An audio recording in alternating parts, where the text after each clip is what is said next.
The guy joins a secret society, but he has no idea just how high a price he'll have to pay for it. A skull above any other. At the beginning of the movie, we learn that every year in prestigious universities in the USA, there is a recruitment of new members into secret societies from among the best students. These organizations carefully conceal their activities, and at least 3 U.S. presidents have been members of them. One of the most powerful societies is called the Skulls. Luke McNamara, a talented student at one of the prestigious American colleges, works in the cafeteria to be able to save money for further education. One day, he participates in rowing competitions, during which 2 men closely observe him, having already investigated his background and abilities. During the competition, one member of Luke's team loses an oar, and the men watching him conclude that they have no chance of winning. However, Luke still manages to lead his team to the finish line before the others. The men from the Skulls are surprised why Luke had previously declined membership in several similar organizations. Either he doesn't want to join a secret society, or he's waiting for us. In the evening, Luke celebrates his victory with his girlfriend Chloe and his friend Will. Will doesn't want Luke to join the Skulls, but Luke claims that the society has agreed to pay for his education at Harvard, so he feels he has no other choice. On the way back to campus, Chloe reveals that she once met a guy from the Skulls, but as soon as she mentioned that she suspected his secret activities, he stopped communicating with her. Will observes that their secret code with numerous secret rules is to blame for everything. All I know is if it's secret and it's elite, it can't be good. However, Will's warnings don't deter Luke. Back on campus, the friends plan to have pizza for dinner when suddenly the phone rings. Chloe picks up and a stranger asks her to get Luke to the phone. The mysterious person asks Luke if he's ready to be reborn and then informs him that he has 40 seconds to reach the phone near the administrative building. Bewildered, Luke rushes to the designated spot without any explanation to his friends. There, he answers the second call, and now he has 20 seconds to be in the astronomy class. He notices a cup with the Skulls emblem on the windowsill and a note that says "Drink me." He follows the instructions and soon loses consciousness. After some time, Luke and several other new members of the secret society wake up in closed coffins. Emerging from them and thus being reborn, they encounter a mysterious man in red, concealing his face. He demands they swear allegiance and loyalty to the Skulls and maintain complete secrecy about the society's activities. However, before the newcomers become full-fledged members of the society, they must undergo a trial. The man in red explains that secret societies have been playing a certain game for 2 centuries, and now the students must, by dawn, steal the artifact of the rival Snakes and Skeleton Society. The group sets out to find a python. Luke meets Caleb Mandrake, a skull by birthright, and they infiltrate a building belonging to another society. The guys deduce that the snake is on the weather vane, climb to the roof, and find what they were looking for, when suddenly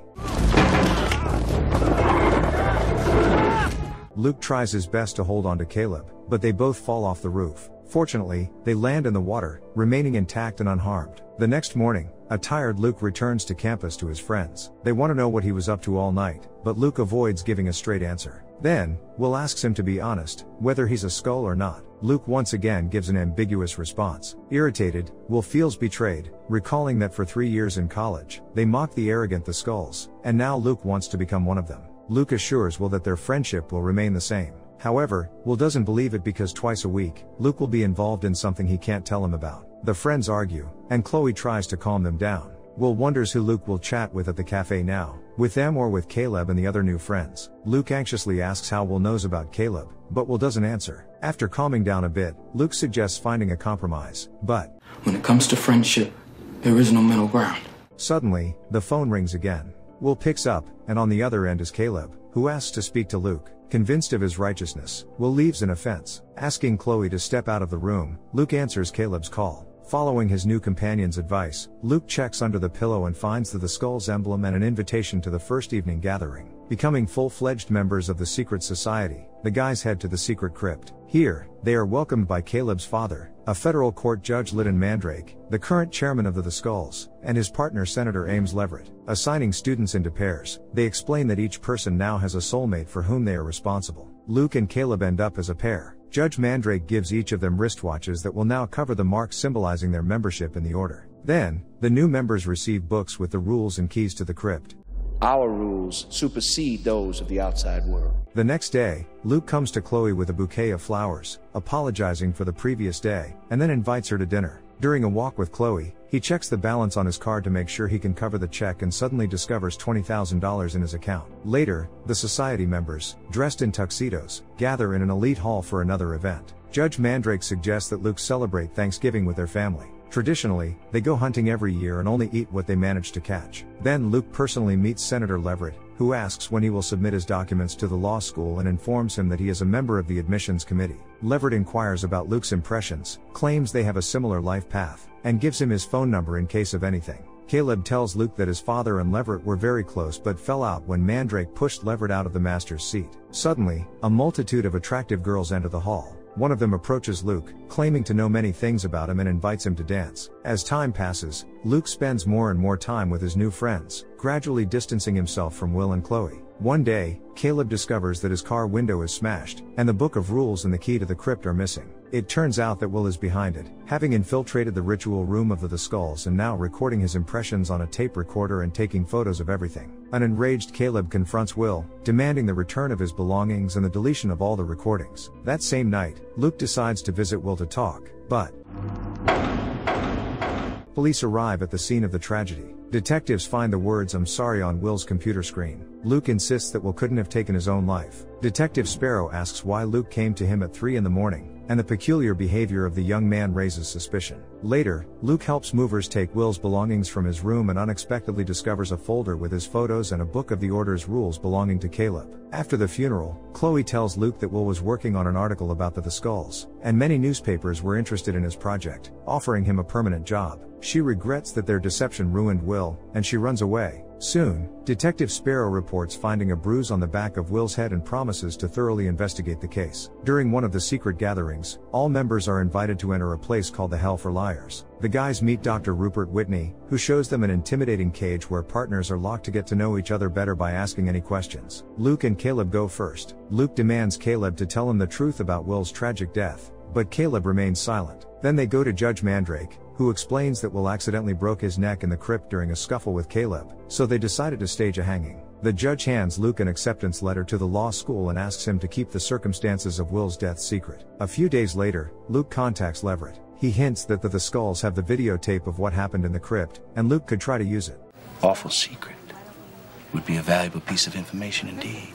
Luke turns to his childhood friends and promises to give his car as a gift if they agree to help him. The group finds out where the archive of video recordings is and how often the tapes are changed. Luke tracks down the person carrying the films from the crypt, but the guy is caught and stopped. When Luke returns to campus, Caleb attacks him, demanding that he stop meddling in the affairs of the skulls because it won't end well. Caleb reveals numerous surveillance devices in Luke's room, claiming that the skulls are monitoring their every move. Caleb admits he meant no harm to Will and pleads with Luke to stop his investigation. At a council meeting, Judge Mandrake suggests hospitalizing Luke in a psychiatric facility, as he has become a danger to their society. The decision must be unanimous, but Senator Leverett votes against it. Mandrake summons his former friend for a conversation and threatens to expose his relationship with a 19-year-old girl if he doesn't vote for hospitalization. The next day, Luke and Chloe stage a quarrel in front of the entire college, then go to their room, turn on the radio and shower, discussing the stolen tapes. Luke thanks Chloe for her help and asks her not to get involved anymore, but she is determined to stand by him until the end. Chloe then confesses her love to Luke. At night, Luke manages to break into the library and retrieve the necessary records, but he is chased. He is cornered, and the tapes are almost taken from him. But his friends and Chloe appear, saving him from Mandrake's people. Back home with friends, Luke and Chloe play the stolen tapes. It turns out that Caleb indeed believed that Will did not survive the fall. He called his father and confessed everything,